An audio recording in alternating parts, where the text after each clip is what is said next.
ആ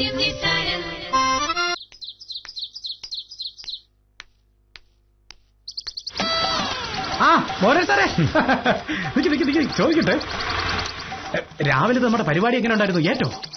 പിന്നെ നല്ല 1ാം ക്ലാസ് ഏറ്റു. ആ പെണ്ണിന്റെ വക്കീല് കണ്ടോ? കണ്ടു. സാറ് ജീവൻ പണയം വെച്ചാണ് അവളെ രക്ഷിച്ചതെന്ന് പറഞ്ഞോ? ഏതാണ്ട് അങ്ങനെയൊക്കെ പറഞ്ഞു. എന്നിട്ട് വക്കീലിന് തൃപ്തിയായോ? വളരെ വളരെ തൃപ്തിയായി. എന്റെ പൊന്നെ, അപ്പൊ ഇനി അങ്ങോട്ട് വക്കീലിന് സാറിനോട് മുടിഞ്ഞ ബഹുമാനമായിരിക്കും. സംശയമുണ്ട്. ആ ബഹുമാനം മുഴുവൻ താങ്ങാനുള്ള ശക്തി എനിക്കുണ്ടോ എന്നൊരു സംശയമുണ്ട്. ഉത്തമ, നമ്മൾ വിചാരിച്ച പോലെ ഒന്നും നടന്നില്ല. ആ പെണ്ണ് വന്നത് എന്റെ വീട്ടിലേക്ക് തന്നെയാണ്. വീട്ടിലേക്കോ? അതെ, ഭാമയുടെ കൂട്ടുകാരുടെ അനിയത്തി അവൾ ഇന്ന് വരുമെന്ന് അറിയാവുന്നത് കൊണ്ട് ഭാമ അവളെ പ്രതീക്ഷിച്ചിരിക്കുകയായിരുന്നു. എന്നിട്ട് ആ പെണ്ണ് നമ്മളോടൊന്നും പറഞ്ഞില്ലല്ലോ. എങ്ങനെ പറയും? അവൾ എങ്ങോട്ടാണെന്ന് നമ്മൾ ചോദിച്ചപ്പോ മര്യാദയ്ക്ക് അവൾ പറഞ്ഞു പുഷ്കരന്റെ ബേക്കറിയുടെ അടുത്താണെന്ന്. അപ്പൊ ഏതാ വീടെന്നല്ലേ ചോദിക്കേണ്ടത്?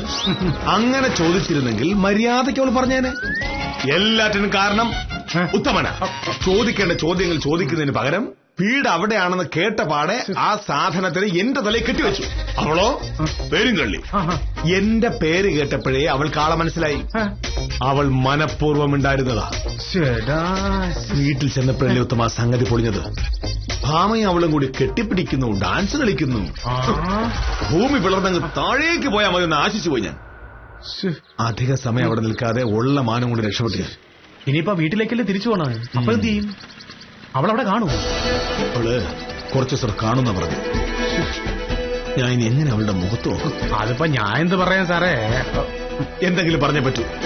എനിക്ക് ആ വീട്ടിൽ ജീവിക്കണ്ടേ? അവളെ സാറിന് ഒതുക്കണം, അത്രയല്ലേ ഉള്ളൂ. അതെ. അവളെ വീട്ടിൽ മിണ്ടാതിരിക്കണോ അതോ നാട് വിടണോ? വീട്ടിനുള്ളിൽ മിണ്ടാതിരുന്നാ മതി. പക്ഷെ അവൾ മിണ്ടാതിരിക്കില്ല. എങ്ങനെയെങ്കിലും ആ പെണ്ണിനെ അവിടെ നിന്ന് പറഞ്ഞു വിടണം ഉത്തമ. സിമ്പിൾ അല്ലേ? എങ്ങനെ? പറയുന്നത് ശ്രദ്ധിച്ച് കേൾക്കണം. പിടികിട്ടിയ?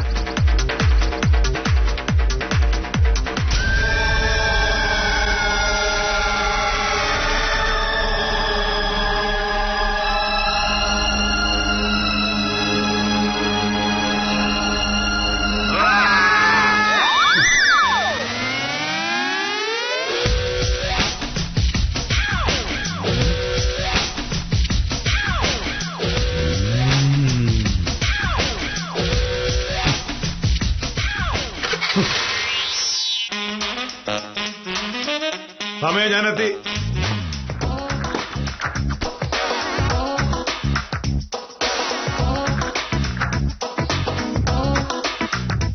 മോഹനകൃഷ്ണൻ സാറേ, എന്തൊക്കെയുണ്ട് വിശേഷങ്ങൾ? ഇന്ന് ആരെയൊക്കെ വിരട്ടി ഓടിച്ചു? ഓടിയോർ പൊട്ടക്കിണറ്റ് വീണോ അതോ സർക്കാർ ആശുപത്രിയിൽ അഡ്മിറ്റായോ?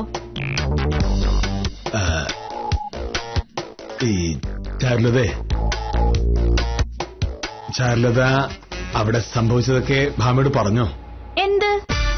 അല്ല, റോഡിൽ വെച്ച് പറഞ്ഞതൊക്കെ ഭാമയോട് കുട്ടി പറഞ്ഞോ?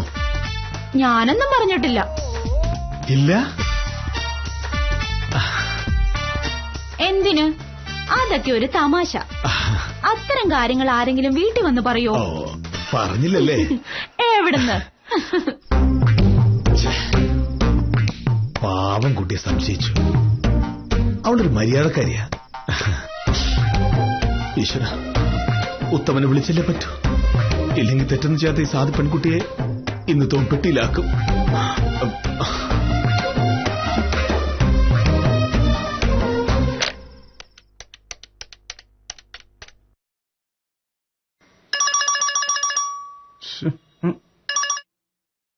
ഹലോ.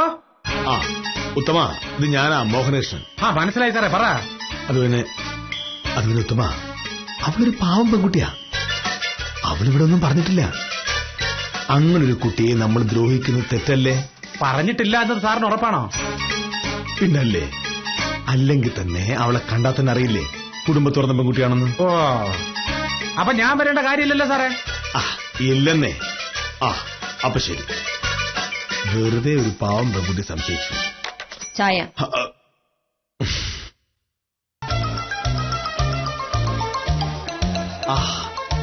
നല്ല ചായ. ഈ ഇടയായി നീ ഉണ്ടാക്കുന്ന ചായക്കൊക്കെ നല്ല ടേസ്റ്റാ. എന്താ ഇങ്ങനെ?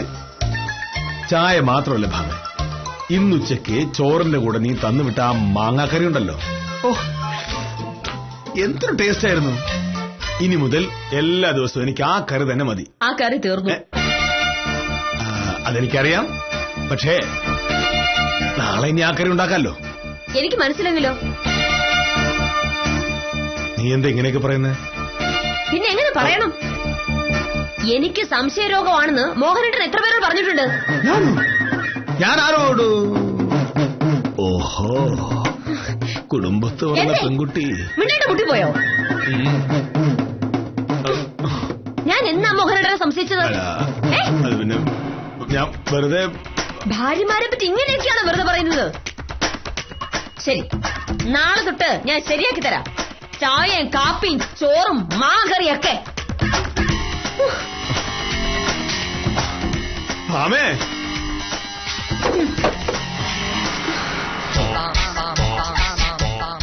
എനിക്കറിയാമായിരുന്നു അവൾ അങ്ങനെയൊക്കെ നിന്റെ അടുത്ത് പറയുമെന്ന്.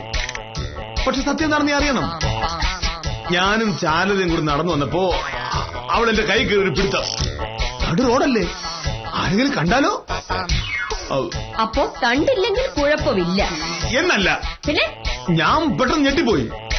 ഉടനെ ഞാൻ അവളോട് പറഞ്ഞു, ചാരുലതേ, നീ ഇങ്ങനെ ചെയ്യുന്നത് ശരിയല്ല എന്ന്. നമ്മുടെ നാട്ടിലൊരു പെൺകുട്ടി പരപുരുഷന്മാരുടെ കൈകയറി പിടിച്ചാൽ ആൾക്കാർ തെറ്റിദ്ധരിക്കുമെന്ന്. അപ്പൊ അവൾ എന്നോട് പറഞ്ഞെന്തെന്നറിയാമോ? എന്ത്? അതൊന്നും കുഴപ്പമില്ല, ഇപ്പോഴത്തെ കാലത്ത് അങ്ങനെ കൈകയറി പിടിച്ചെന്ന് വെച്ച് കുഴപ്പമൊന്നുമില്ലെന്ന്. രക്ഷപ്പെടാൻ വേറെ വഴിയൊന്നുമില്ലെന്ന് കണ്ടപ്പോ ഞാൻ പറഞ്ഞു, ചാരുലതേ, എന്റെ ഭാര്യ ഇപ്പൊ ഈ വഴി വരും, നമ്മൾ രണ്ടുപേരും കൈകോർത്ത് നടക്കുന്നത് കണ്ടാൽ അവൾക്ക് ഇഷ്ടപ്പെടില്ലെന്ന്.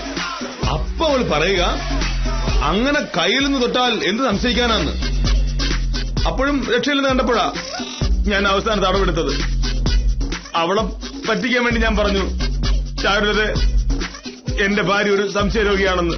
അത്രേ ഉള്ളൂ, ചുമ്മാ പറഞ്ഞല്ലേ ഞാൻ. ഇതൊന്നും അല്ലല്ലോ സംഭവം.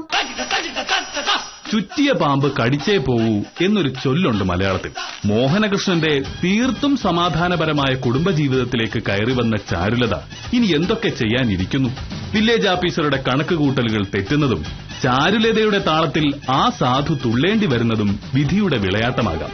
തന്നെ ചുറ്റിയ ചാരുലത എന്ന പാമ്പിൽ നിന്നും രക്ഷപ്പെടാൻ മോഹനകൃഷ്ണൻ നടത്തുന്ന പരാക്രമത്തിന്റെ അന്തം വിട്ട കഥയുമായി കാര്യം നിസാരം നാളെ രാത്രി 9 മണിക്ക്.